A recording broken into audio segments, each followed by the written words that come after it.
Yo, yo, yo. Oh, man. Oh, man. This is the Uppercut Podcast, and I got a motherfucking, the biggest guy on YouTube, you heard? I feel like everybody been taking this style, man. Yo, Bronx River's own Hassan Campbell. You know what? You said that right. It's like, damn, everybody taking my style. Niggas is running with it and won't give no credit. Like, everybody is stealing from niggas style. Niggas be saying my shit. They're talking about I got it from them. Channels that I don't even watch. Right. Like, I've been on YouTube before you dudes. Yo, you know what's the most craziest? Like, I knew a sneaker blogger who talks about you. And I just couldn't, there were so many, I just can't believe, like, all these people just, I couldn't believe, like, a sneaker blogger would talk about you, you know? And he's getting mad views, too, like, the incidents and all that, and every other videos that you put out. You're making a lot of money for the YouTube heads, man. Well, man, I done brought so many slogans, it ain't even funny, and niggas is running with my style. But, I got to go with the bullshit first, man, Haas. Like I said, I heard about you through the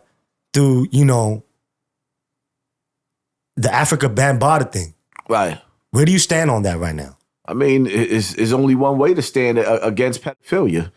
The dude is a child predator. And one thing a lot of people's not going to give me credit for, I opened up the door for people to be exposing these creeps. You see what I'm saying? I came before the Me Too movement, but the Me Too movement act like they didn't see my movement. They just overlooked me. And hip hop overlooked me. You know what I mean? These rappers overlooked me. The big platforms overlooked me until now. But I just feel, you know what it is though? Like sometimes, even with the African Bambaataa thing, right? You're saying that, he did, he's into a lot of crazy shit. He's into little boys. But what I don't understand is why did you take a picture with him like after the fact, like later down the line? There was a picture of you and him standing together. See, people, and I'm glad you asked that question because people act like they didn't hear the interviews already. They chop and screw. The man raised me. You see what I'm saying? I grew up under this man. He's never been a part, like, there's been some time that I didn't see him for a while, but for the most part, this man raised me. He's been a part of my life since I've been a child. And see, one thing in the black community that people play dumb, most of us live with the molester. Most of the time, the molester's at the Christmas dinner. He's eating Thanksgiving. When you look at comedians like Chris Rock, how he said in one of the jokes, he was like, everybody know not to let their own kids go in the living room with Uncle such and such. But I thought you said you was gonna kill him, or like if you ever see him, you're gonna like kill him, or see, violate him, my whole thing or even get him arrested, right? With Africa Bambaataa, like child molesters, you don't get them arrested. Like, I don't get it. Here's the thing with Africa Bambaataa. First of all, in the earlier days, you wasn't doing nothing to him. He was too strong. Oh yeah, you said that. That's first off. Yes. Second of all, I wasn't the type of dude that go to the police. So when dudes be like, why you ain't get him locked up? Why would I get him locked up? I'm the type of that I'm sitting in front of the judge for the cases. Why would I want to put a nigga in jail? That was my mindset. And the reality of it is the only reason why I told on Africa Bambaataa was because, a situation occurred where he tried to have me kill a nigga that stabbed him up because he touched a young boy. Wow. But he didn't admit that he touched him. I just put my 2 cents together. Right. And as time went on, it just started eating me, and I couldn't live with the secret because the reality of it is people put me on a hot seat, but a lot of these little niggas out here killing, this is why they killing. They not out here getting money and laying niggas down over drugs. This is laying niggas down because they got touched, and they can't tell nobody they got touched, and especially after watching everybody make fun of me. And most of the dudes that'll sit up there and say, oh, well, you know what I mean, you stuck wee-wee. Those dudes are homos. Niggas are undercover brothers in jail. Some of these dudes that be shit, when you look down the line, you done heard they was fucking chumps in jail. Right.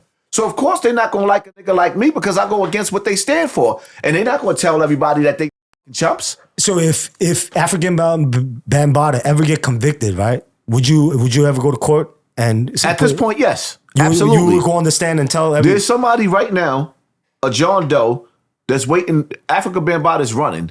because he don't want to be served. There's an open court case with a John Doe, and he's not appearing in court. You could do that? You could just not appear in court? He's ducking. That's why you see him traveling, and he's in different countries. That's why people are like, oh, why you didn't kill him? First and foremost, I told the story already.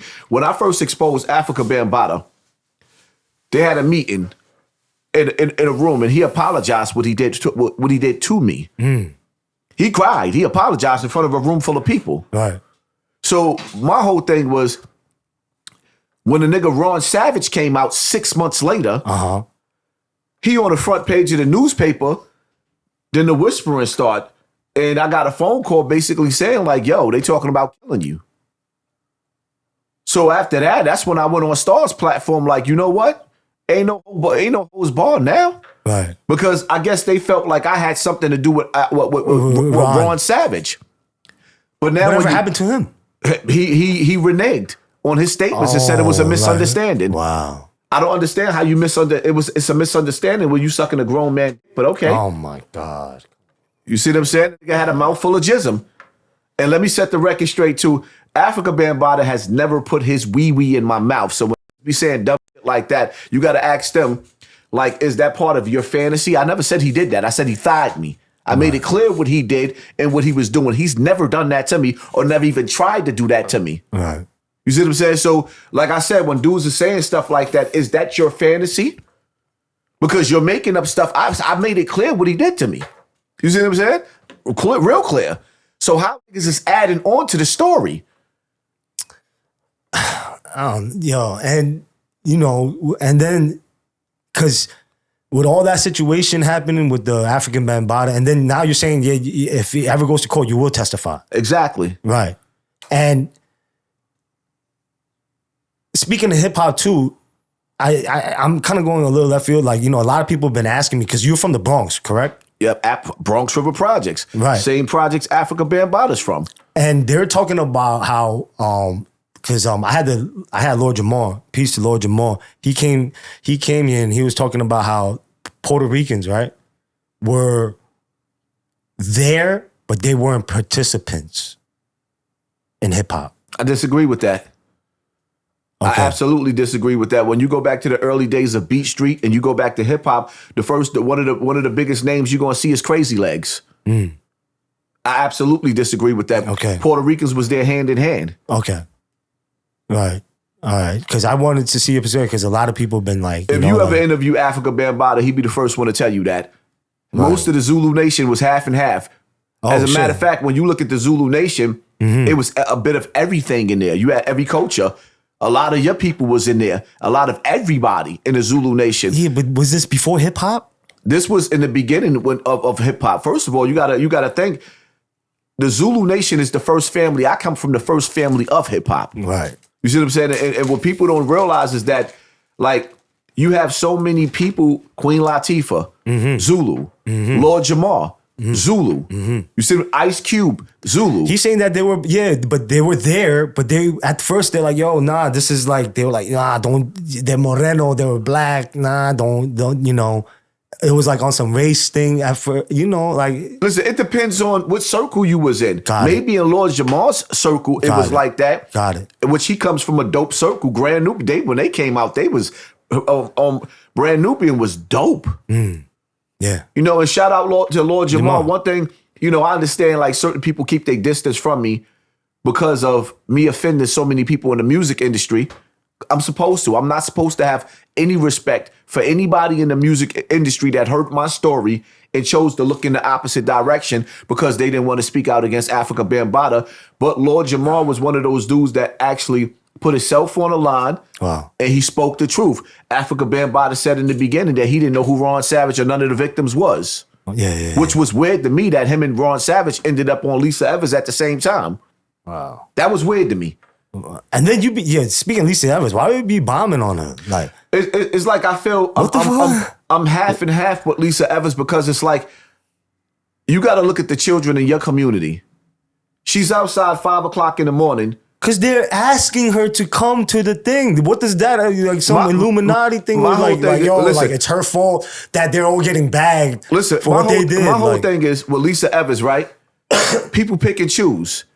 What do you mean? Like, for example, at one time, everybody hated Kamala Harris because she locked up so many black people.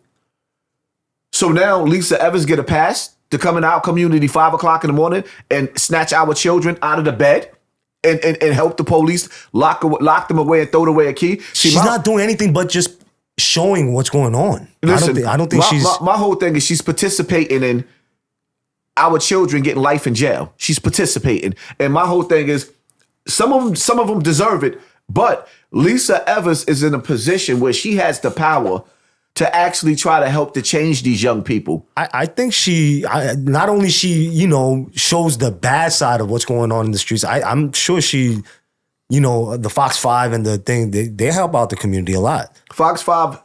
Like if there's problems in the day, they call them. Fox 5 ain't never did nothing for the black community ever. None of those news channels. As a matter of fact, the only thing that has been representing in the art form or anything that's going on in the black community has been the content creators on YouTube. Outside of that, none of those news channels have ever did anything but paint a bad picture of black people in the black community. Wow. It paints the worst picture of us. Wow. With no solutions, and it overlooks the evil of the white community but highlights the evil of the black community every time.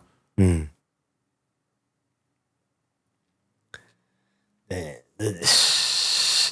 Yo, that I don't know. Look at the way they label us. When a white crime happens, they don't label it the same way. When white people do something, they're called mentally ill. When a black person does something, they call us a thug. What about us Asians then? When we get something happens to us, they don't even put it on the newspaper. We don't know nothing about your crime rate. Nothing even. Absolutely nothing. You would think that every Asian person on this earth in New York City or throughout America is angels. Then we don't hear no domestic violence. We don't hear no shootouts, no nothing. Right. We don't see y'all in the court going to court for child support, no nothing. You know what I mean? So it's like it's a mystery. Right. Yo, that's crazy that you mentioned that. Right. Yeah, I don't know. We don't even get looked upon. They're just like. But we don't never hear no slogans, Asian on Asian crime. We never heard that. You don't even hear white on white crime. All you hear is black on black crime. Wow.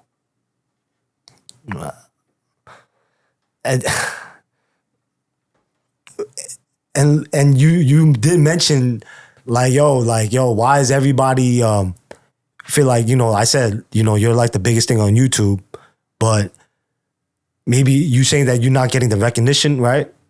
Well, but I feel like you're making crazy moves, right? For instance, you and Whack 100. The first time cut me if I'm wrong, right? The first time you ever met Whack 100 was with Tekashi, correct? Absolutely. And you go into that, I didn't understand that move with you, bro. And with him or just the whole thing. I was like, yo, what is this? Why are you guys interviewing this? And the first time you meet Whack, you were 6'9". And academics, I couldn't understand. Why did you do that? Well, that was weird to me, bro. See, the thing, 6'9's old girlfriend, I don't think he would anymore. She used to watch me, so I guess she put him onto me. And see, one thing 6'9 liked about me is that I was fair. And my whole thing is that, I don't think you're fair sometimes. 6'9 ratted, but at the same time, it's like I said, if 6'9 was in the right people's hands, he would have never been involved in that street stuff. He was a little boy to these grown men. And a lot of people don't like when I say that, but in the hood, a lot of older dudes manipulate the younger dudes. Yeah, but what does that have to do with why you meet up with Whack through that, though? Why the first time you ever met with Whack and academics was with 6'9"? That to me just, I think it fucked up your credibility. You don't think so? And even his shit, even Whack shit. My whole thing is, I don't think it messed up my credibility because what I am, I don't represent street niggas. I can't stand them. I hate them. See, this is where niggas get me fucked up. And one thing listen, let me make it clear. Let me make it clear. Because you be glorifying how you got shot and you didn't rap, bro. Listen, understand something. My principles, and this is what you got to understand. My principles ain't everybody else's principles. If you look at dudes in the street, everybody considers themselves to be a real nigga, right? but everybody got a different definition of what it is to be a real nigga. Right. So now, a lot of the things that I used to be and how I used to move, I've outgrown those ways. Yes. So now some of the things that people look at and they glorify, that's like me. For example, you see niggas make fun of me talking about, oh, this nigga don't never come outside. Then when all my niggas came home from jail, niggas see me in parties and all types of shit like that. Oh, he's a hypocrite. No, that was a time and a point of my life where all my niggas started coming home and I started celebrating with them. Okay. Every once in a while, you might see me, oh, he don't come outside. You'll see me on the block. Outside on the block. Yeah. Chilling with my niggas. I don't make that an everyday thing. Why? Because I'm the type of nigga that I'm not going to make myself a sitting duck or an easy target. Right. I think niggas that stand out on the corner every day, you a sitting duck, my nigga. And if you got beef, and if the beef is really that thick and you got beef with a live nigga, I don't give a fuck how busy you think you get. There's always a nigga that'll pop your top. And I'm not the nigga that's going to make it easy. I'm standing in one place every day like I ain't got no life. Right. So when niggas be sitting up there saying, I'm outside. I'm like, you outside, nigga, because you ain't got no life. Yeah. Every time you see these niggas standing outside, you standing in front of the same corner. That's like the story that I just did with my little man Kite that just got murdered. Yo, I saw that. And let's keep it real, right? You look at the video, I'm not here not to offend niggas. Right. He's standing in front of the store looking like a bum. Come on, man. No, it ain't no come on. What if he got set up? What if someone's like, yo, listen, you're missing a part. Yeah. Whether he got set up or not, doesn't matter. The nigga had a wife at home. He's standing in front of the store looking like a loser.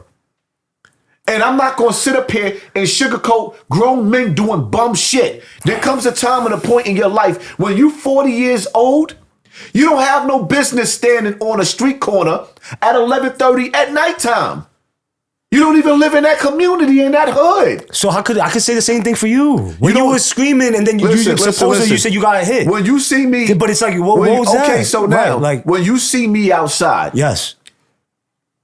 I had a mental breakdown and went back to where I got molested, yelling and screaming at the people there for not supporting me. Who else was I supposed to yell and scream at? I went back home where it all started at, not in my right frame of mind. But see, that's not going to never highlight, which I got to keep in mind is that one situation will never highlight my whole life. Right. So everybody, a nigga try to diss me and always go back to that, but that's in my past. I don't live there anymore. You see what I'm saying? For you to be a dude, like dudes dedicate their lives to the street corner instead of dedicating their lives to their wives. That man died on a corner like a dog when he had a woman at home that told him, don't go outside. She warned him, don't go outside. Yeah. He didn't listen to his wife's intuition. Now when you look at the tape, you see him aware, alert. The nigga standing next to him got their back in the doorway like they could tell it's on. Then you standing out there like a sitting duck with no gun. I'm mad at son. Right. I didn't want to see him die like that. Right. But for the next person, you're going to learn on my platform not to make the same mistake. You got to move like a ninja. I got hit one time. You think I'm going to get hit again? Mm. You think if a nigga walk through this door right now, I'm going to just get hit again? I'm not going to go out without a fight? Right. Yeah, it ain't going to happen like that. Anywhere I go, everywhere I go, that one situation taught me a lesson. Stay out of my feelings when you drink. Alcohol does not solve the problem. It makes it worse. I sat back and listened to how everybody was on the Cassie situation with Diddy, and it triggered the Africa Bambaataa situation. And I was drinking from night all the way to morning. And with that on my mind. So I went outside, not in my right frame of mind. If you look at the video with me, you the first thing you should be sitting up there saying is, what is this nigga talking about? Most people that had love for me couldn't even watch the video. It was cringing. Right. And most people that know me know that that's not even me. Even my followers, they know I wasn't in my right frame of mind. That's why the first thing that happened, as soon as that happened, is that sissy ass nigga Gully TV set up there. Oh, it's over for this nigga. No, it's not over for me, my nigga. The reason why it's not gonna be over for me, because everybody can identify with pain. Pain is universal. Most of the people that's in this world that's watching is in pain. The black community is in pain. Why you think we got so many shooters? Niggas are not happy. What do you think about the mayor? You heard what the mayor said? What's that? He said that, like, the other day, because, the rape happened. Right. In Flushing, in my neighborhood. There's too many of them. Which one? Right, at the park, where some Spanish kid pulled out a knife and tied up the 2 kids, right? And yeah, I heard about that. That was disgusting. I think it was Casino Park. 11-year-old or 13, something like that. 13 and a 15-year-old, something like that. Both of them were 13. Yeah, it was a boy and a girl. Yeah. Yeah. And the mayor said, he said some quote. He said, hold on, the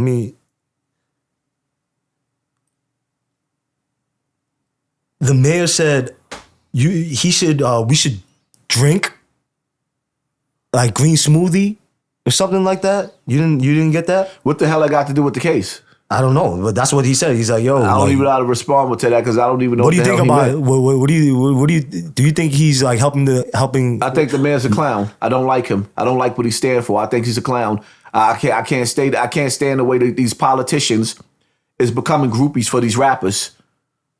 I think the man's I think he's a groupie. He's not being professional. He's not being professional. I think he's a clown.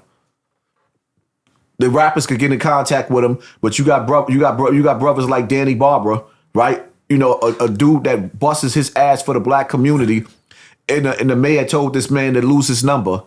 This brother's dead when people apartments is falling apart. They ain't got no heat. Right. And not to cut you off, he said a reporter asked Mayor Adams about the budget, and he said, "Just do your breathing exercises and meditate and eat a green smoothie. We'll be all right." Yeah, I bet. He basically just told you shut up and treated you like a child, knowing that at the end of the day, you got people that's illegally coming into this country that should be going to jail, actually taking up the money for the poor people and taking our tax money. We can't get reparations, but they could. But you think it's his fault? I don't think it's his fault. UNC, it is your fault. He invited them people there. He actually got up, he actually told our people to invite these evil ass people, because now it's safe to say that the majority of these people that came over, now we know that they was released from prisons and mental wards. And they're showing that. Most of these people that came over the border are turning out to be rapists and killers. And a few of them already done shot police. So now this sucker ass mayor that sat up there and asked the people of New York City to take this evil into our home, and never did he come back and get on camera and say, hey, I made a big mistake. Don't let these motherfuckers in their house. They may rape you. They may kill you. He's never said that. And I respect my son for, I really do, for, he always said, from day one since he been home, boycott black murder. And he even brought the mayor to sit down with, Drink Champs. Shout out to Nori and them. I don't know if you've seen the interview. I couldn't watch that bullshit. What? Like, first and foremost, for me. And you be going at my son too, and I'm like, nah, that's wrong, bro. That's because you don't understand where I be coming from. Right. Like, the reality of it is, my son is a professional ambulance chaser. No, come on, bro. And he been standing on his... Listen, to you, but to the black community, they're not feeling him no more. Why you think he took a step back? Why you think Tamika Mallory took a step back? Why you think Black Lives Matter is nowhere to be found anymore? Because they done ran off with $80 to $90 million. But that wasn't him. He didn't... Listen, he moved out of the hood without a job. The nigga don't work.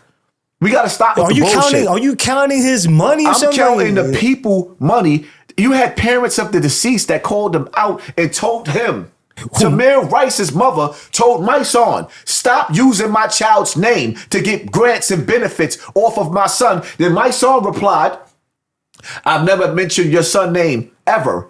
And then everybody goes back and plays this song with him talking about Tamir Rice. And interviews with him talking about Tamir Rice. Like dogs. Anytime you got the parents of the deceased calling you a con artist, you got a problem, my nigga. You have a problem. And the reality of it is, if you're going to use your voice and you gonna be the voice of the people? We on the brink of World War III right now. You don't hear them niggas saying nothing. You elected, y'all helped to elect a president. Y'all helped to put a president in office that destroyed this country. Biden? Yes, turned this country to shit. So you will vote for Trump? Of course, absolutely.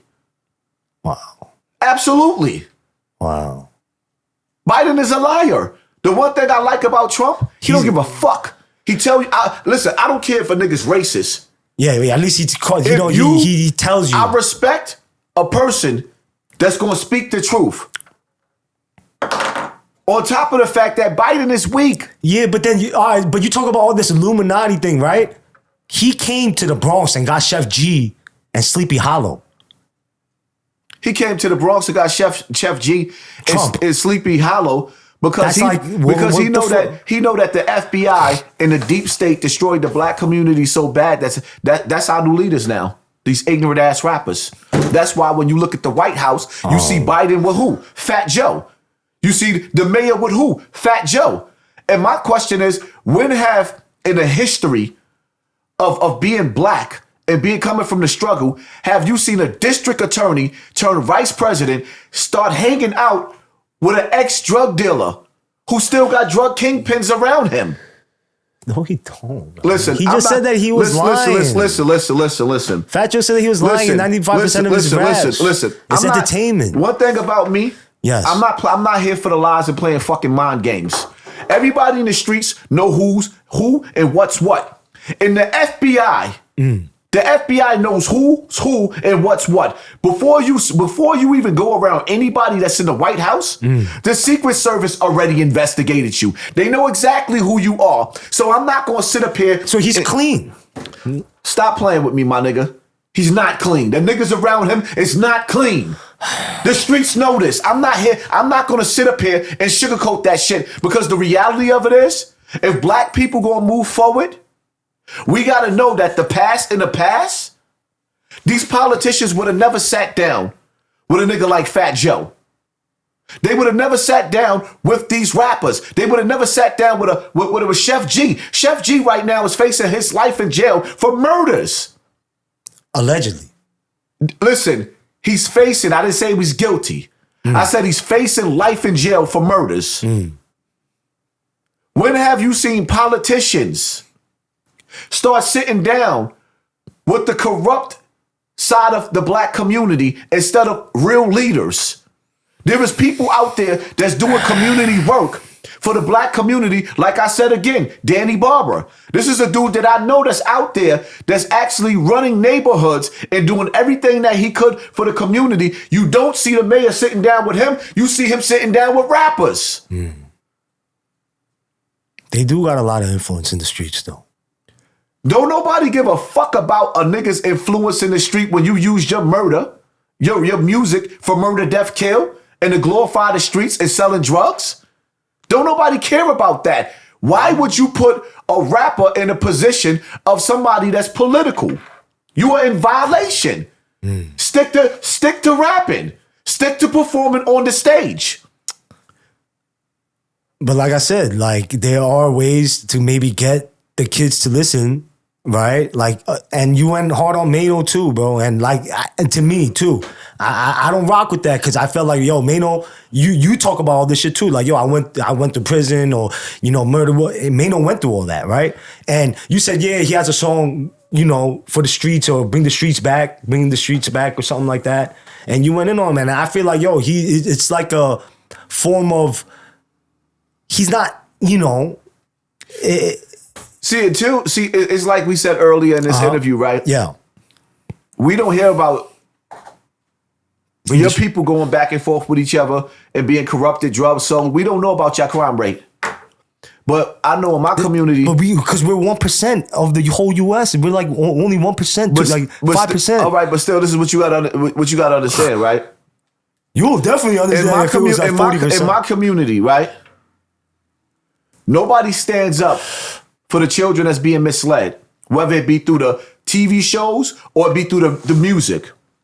The reason why you don't see Rakim, Coogee Rap, and the pioneers of rap, because the music that they want them to put out, They don't want that. would lead the children to the penitentiary. So these old school rappers abandon hip hop, and the only time you can see them is when they perform their old music, because the industry will not allow them to put out positive music that will lead our children into the glory days of hip hop. So what they do is they let a nigga like Jim Jones and Mano linger around so that they can say stupid shit. Stop. Now you can't cut me off. You gotta let my message get there. Don't nobody want to hear you be a groupie for them niggas and It's say not stop. groupie. No, Listen, you said that Jim Jones could rap, and he got better and better. Like, what do you like? And I agree with that. whether he could rap or not, whether he could rap or not. But like, why can't he build like a brand, which he did Van Life, and rap? Like, I don't whether understand. he could rap or not. There's a line that when you start leading children through your music to the penitentiary, Jim Jones was a billboard for gang activity for the last 20 years. Jim Jones's music, his red flag wearing, the same charges that Casanova 2 times. One of the charges that Casanova 2 times copped out to, he's convicted of, is being a billboard for gang culture. Now, Is it now? Not anymore. nobody, that's what he's convicted of. No, but I'm talking about Jim Jones. Jim Jones, for over 20 years, was a billboard for gang culture. Jim Jones is responsible through his music and his gang culture for probably over 1 million little niggas going to jail over a 20-year period. He's influenced niggas and fucked their lives up. Jim Jones is on a wiretap ordering a hit. No, he didn't. Let's stop playing games, my nigga, because He said beat him up. He said beat him up. Like, he said, and they didn't beat him up. He said super violate him. It doesn't matter if he beat him up or not.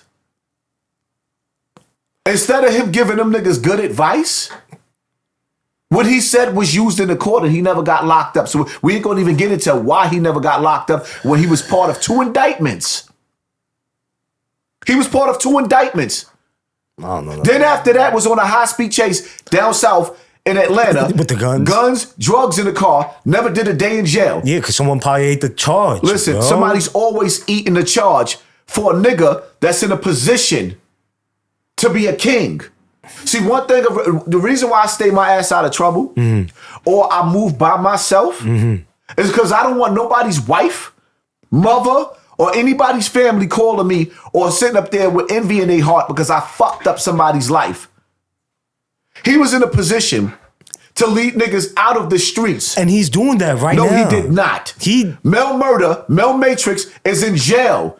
And the whole Treyway is in jail because when he had the power, he cannot hold everybody's hands. That's their kid. That's their brand that they want to use. All right. A leader is responsible for their set.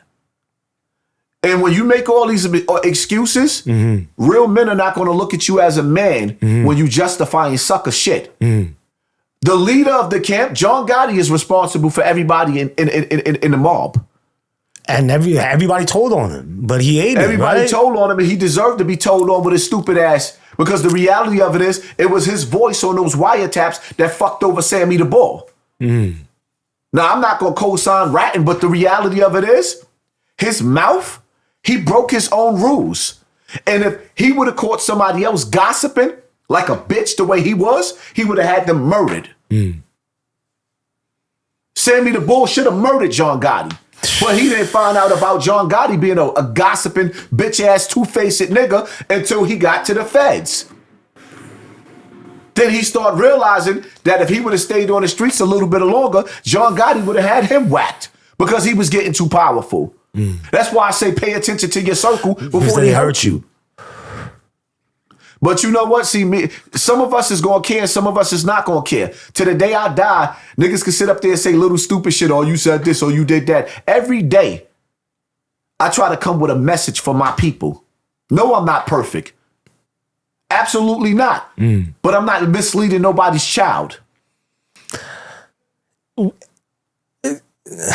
do you think about Charleston White? Charleston White is a plant. I personally, yo, he's a plant. No, he's an not. industry. He's an industry plant. He kind of, I think you're hating because he took your style. He took your style and he's better at it. How about that? Let me ask you a question. The reason why he's better at my style than I am, because he has no integrity. The man came out here. So what you basically telling me that you cool with him sitting up there taking a picture with the killer of King Von and then sending a message to King Von's mother and sister that nana boo boo. I'm standing here with the nigga that killed your son and good for your son's death. Nigga, you got to be an ultimate sucker to stand by some shit like that. And then I don't even believe that you have the disloyal mouth. Your tongue is disloyal right now. That nigga sat up there and basically talked about putting his dick in Math Hoffa's kid's mouth, his daughter's mouth. Yeah. And then you gonna bring this nigga up and big him up? Oh, yeah. How you think Math gonna feel about that? I forgot about that. You bigging up a nigga. I'm not really bigging you him up. I think you just bigged up a nigga that sat up there and bragged about he's making a habit. He bragged about raping white women. Rape is the ugliest shit that you can do. The nigga lied to everybody and said he was trying to free children. But did you see that too when you're angry I've too? never in my fucking life. Kids I've never in my life, never in my life said I would rape anybody's kid. What I said was when a nigga laughed at me for being molested, that was the first time that I had somebody do that. So I was teary-eyed because the nigga pretended to be my friend, which he apologized later on and told niggas to stop using that audio against him or rather against me because he forgave me for that because he knew what he did to me. So when niggas sit up there and I said, what if I stick my heavy dick and your daughter, a son, he knew that was a rebuttal because he was making fun of me being molested as a child. So now instead but two wrongs don't make a right, listen, though. When somebody hurts you, hurt people, my nigga. And it's nothing worse than somebody sitting up there making fun of you being molested by a grown man and they're going to call it consensual. Right. That's anybody that you do that to, my nigga, y'all niggas be playing dumb. And that's why I can't stand some of you niggas that do an interview, because if somebody played with your family like that, the first thing that anybody would say is, I'm going to kill this nigga. Right. So when it comes to me, I'm supposed to be the bigger nigga? The fuck out of here. Think about it. Right. Charleston White sat up there and talked about putting his dick in Math Hoffa's daughter's mouth, and you just big this nigga up. And you say I'm just saying his style, because he took your shit. His style, I was Charleston White. Before Charleston White, niggas sitting up there talking about, oh, look what he did at Burger King. I knew what I was doing. I was drunk as shit. And I knew YouTube was playing with my algorithm again back in the early days. And I said, watch me go viral. Right. 1,000 niggas made videos about me and what I did in Burger King. I'm coming down the steps making a video. The white lady told me to move out the fucking way. I violated her. That video went viral all over Instagram, all over everywhere. The Derek Williams nigga. See, the problem with that is niggas tried to make me look like I'm gay because I met up with one of my moderators on YouTube, but the part that they don't show. Oh, that moderator shit? The part that they don't show. Yo, why they don't show the part where I went live and beat him up? Where's that part? Yeah, right. You stuck because you didn't see that part. Where is the part? Why they don't show the part? Because I pulled the Charleston White before Charleston White. Everything, I was the blueprint to Charleston White's whole life. The only reason why Charleston White is beating me, or with Charleston White, when you see Charleston White YouTube, he's never reached over 200,000 people, 200,000 followers on his YouTube. I am close to 500,000. Then y'all niggas forget when Charleston White came to YouTube, I'm the one that pushed him. He was on IG and Facebook. He was not big on YouTube. So now he'll go to big platforms like Say Cheese that got 1 million followers. So of course he's going to overshadow me when he's going to bigger platforms where he's being pushed more in the algorithm. And he just came out with like a police suit, police vest, and like these things, like I think. The nigga showed y'all that there is no line that he won't cross. Got it. And people are falling in love with that. There's lines that I'm not going to cross. Got it. The reason why you don't see me fucking with Charleston White no more is because Math Hoffa. Oh, okay. Me and Math don't speak every day, but that's my dog. Right. Shout out to Math Hoffa. I love That's my dog. Yeah. You see what I'm saying? And you responsible for bridging the gap between me and Math. So now me and Math build a rapport. And I personally feel like I don't care what nobody say. I know when I went on Math Hoffa's platform, the first time, my audience merged with him. I was still bigger than Math then. Right, you was. The second time I went on Math platform, I was still bigger than Math. Oh, you was. The second time I went on Math platform, after that Tekashi shit, the internet went crazy. Then Fat Joe came to Math platform. Right. Right after that. Yeah, he blew up. And he blew up. He went through the roof. Right. I got text messages on my phone with Math saying thank you. Me and Math build a rapport. Math Hoffa checks on me to see how I'm doing. I'll check on Math. That's my nigga right there. So when Charleston White was my dude until he crossed that line. Got it. I made a video and I said in the video, I said, hey yo, Charleston White, I can't stand by him no more.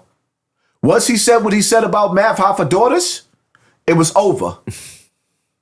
You see what I'm saying? I can't stand by this nigga no more. So then Charleston White started dissing me first. I ignored him for a while. Then after a while, I started going at him. Oh, you hating how? He started dissing me first. This is what the nigga do. Charleston White came through the door with my whole style. He listens to my lives, and then he takes bits and pieces of my lives and go to bigger platforms and use all of my shit. Tell me I'm lying. Tell me that I'm lying though. Nothing that nigga say out of his mouth is original. Everything I am the blueprint to that nigga. So how's your plant then? He just took your style and just ran with it. Because you gotta understand something, right? It can't be no Anytime plant. he's a plant, man. Anytime you really listen to him, he worked in the courts.